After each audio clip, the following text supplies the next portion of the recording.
Jean-Jacques, je suis désolé pour le bateau. Non, c'est le principal, c'est que du matériel. Rien de grave, Kevin, rien de grave. Ouais, mais Tout juste secouru des flots, Kevin Escoffier commence par s'excuser du naufrage de son bateau. Le marin de 40 ans vient pourtant de vivre 11 heures cauchemardesques, en perdition sur un radeau de survie dans les 40e rugissants. Une zone redoutable, au large de l'Afrique du Sud, connue pour ses vents très violents et sa mer déchaînée. vous voyez les films sur les naufrages? C'était pareil en pire.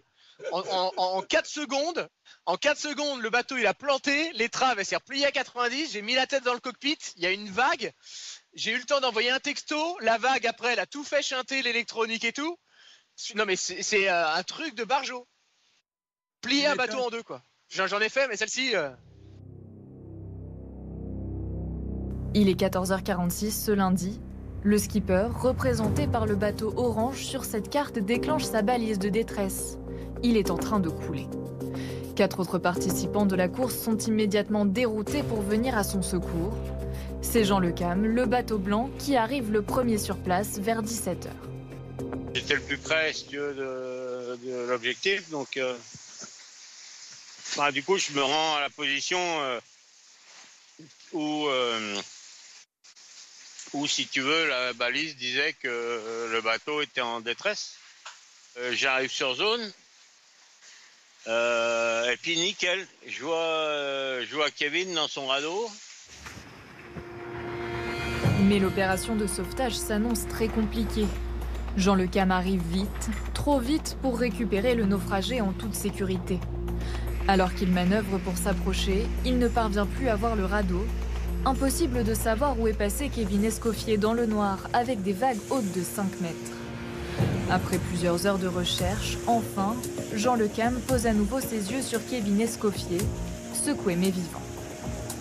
Là, tu passes du désespoir, si tu veux, au truc de dingue, quoi. Et là, je me mets au vent et je lui balance la bouée rouge, l'espèce de banane, là.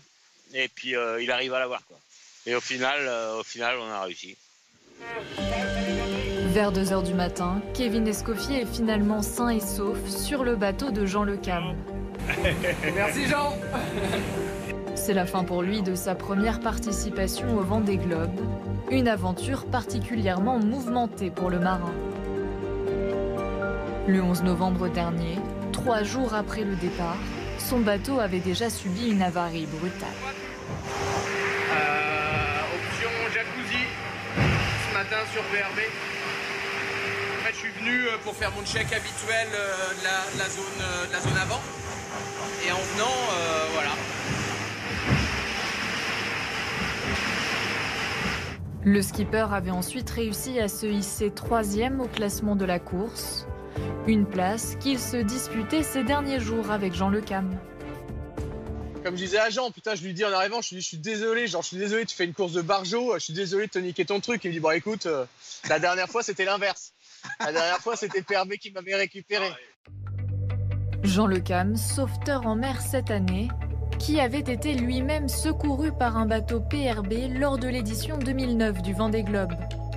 Son bateau s'était retourné au large du Chili. Vincent Rioux, un de ses concurrents, était alors venu le récupérer.